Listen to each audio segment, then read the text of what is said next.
Alright, y'all know what it is, man. It's Hood Affairs TV. Live in the lab with the homie Teknikz. What's going on, man? Shit, we here, man. Working as usual. Call me coach now. Coach.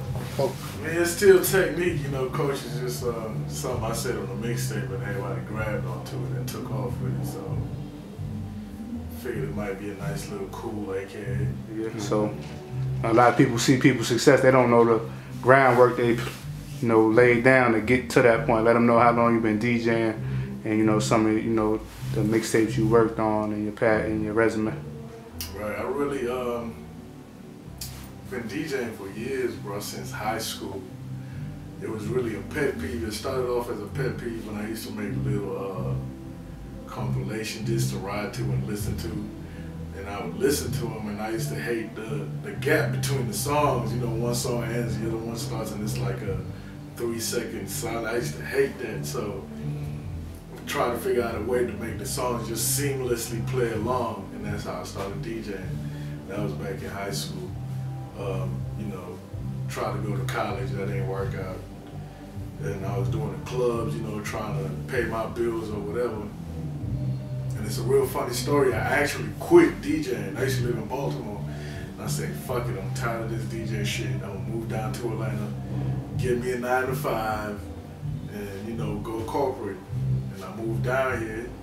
I left everything I had in Baltimore except for my turntables and my vinyl. Back then I had vinyl, so I was like, I'm gonna just move down here on some DJing as a hobby, go get me a job.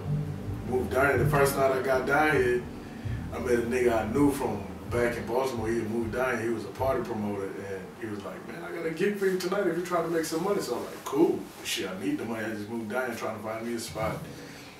And I just kept DJing. I guess it was God's call, moved down to Atlanta, that's what he said. So it's been on ever since. Started doing the mixtapes. I did the clubs. This was when Buckhead was a nightlife, you know what I'm saying? That was a spot to be at in Atlanta. This was when Buckhead was popping, so I started doing the clubs in Buckhead.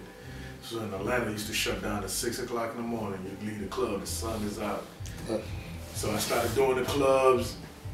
Then a couple years later, I started doing the mixtapes. It was really just a way of, I'm gonna do some mixtapes to make my name bigger so I can get more money in the clubs and the promoters can stop shortchanging me.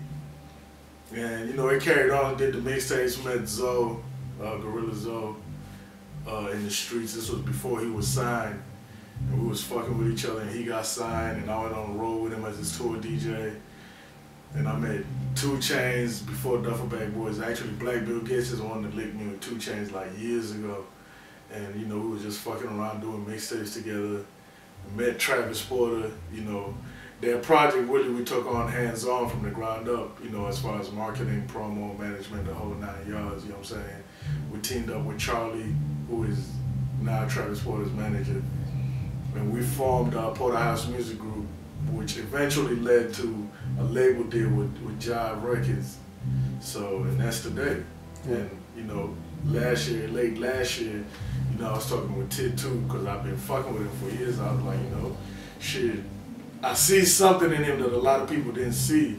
I see the star power in him. I know to me, he's one of the illest lyricists in Atlanta, hands down. You know what I'm saying? It's just people haven't had a chance to really hear his music and really see what I see. So, I ran the same idea to him. I said, I fuck with you.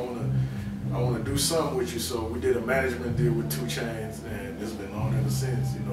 What we do is promo, is marketing, book his shows, try to seek new opportunities for him, just get him out there. And now in Atlanta, the buzz is building, and everybody's like, man, 2 Chainz, the hottest nigga in the streets. And it's like, he been the hottest nigga in the streets. It's just, he didn't have that team around him, so he can concentrate on just making his music, and we can concentrate on getting his music out and his videos out, his visuals. So now he has a team around him, he can just go in the lab and straight rap. And when it comes out, we can sit down and figure out, okay, what we gonna do with this record? Is this a single? Is this just something we want to throw out to the fans? Is this something we want to hold on to for a future album, maybe? So all in all, that's the story in a nutshell. So that's why we sitting here today.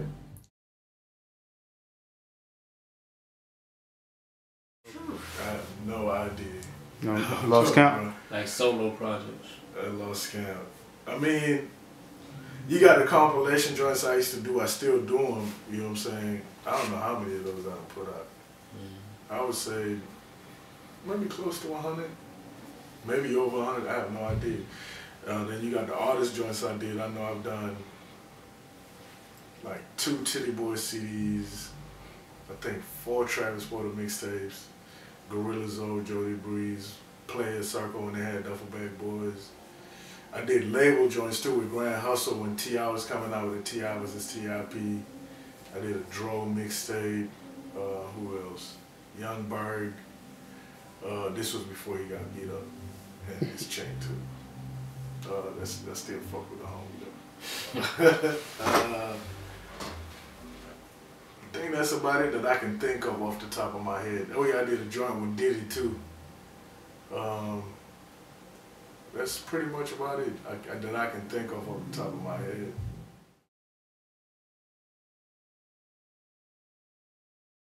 I think it's just a consistency thing. You know, you just gotta be consistent in this game. Just keep grinding, and you know, eventually it all adds up. You start building relationships with people in the streets over years. You know, just like Hood Affairs, like we go back, what, 7 years, 6, 7 years, you know what I'm saying? So it's like, the industry is not that big, you know what I'm saying? You keep your relationships and you build with your relationships that you have over time, it starts paying off. And when you have new acts coming out, if you've been doing your thing consistently and, you know, making it make sense on your end, it eventually pays out. But the bottom line is, it's all about breaking new talent. It's all about putting new people in the game and breaking new records. You know, I think that's what really separates a lot of DJs from the pack.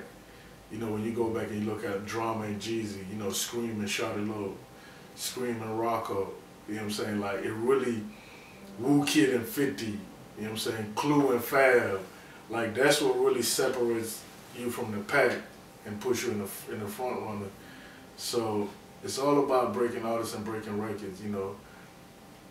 I mean, there's other formulas, so, you know, you have other DJs who attach themselves to the hottest thing going, and they run with it. But the problem with that is when that artist dies down, what happens to you? You know what I'm saying? Like, it's over for you too. So it's all about creating a new lane for yourself. You know, doing what's not been done before. If you do something that's been done before, you got to do it in your own way. So, you know, I know with me, what I did was I watched Drama come up. I saw Scream come up. Like, we was all in the streets together.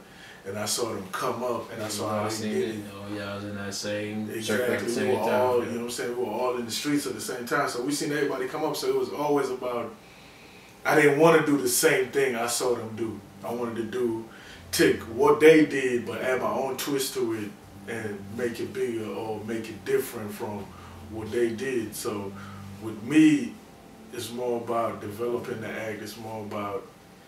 I'm more hands-on with the project from the mixtapes to the management to the marketing. Like, I'm all around the act. It's not just a mixtape thing with me. The mixtape to me is a piece of the puzzle of what I'm really trying to do. Check it out, man. It's Teknikz, the one and only DJ, the #1 street executive. You can call me Coach now, and you were tuned into Hood Affairs on Demand.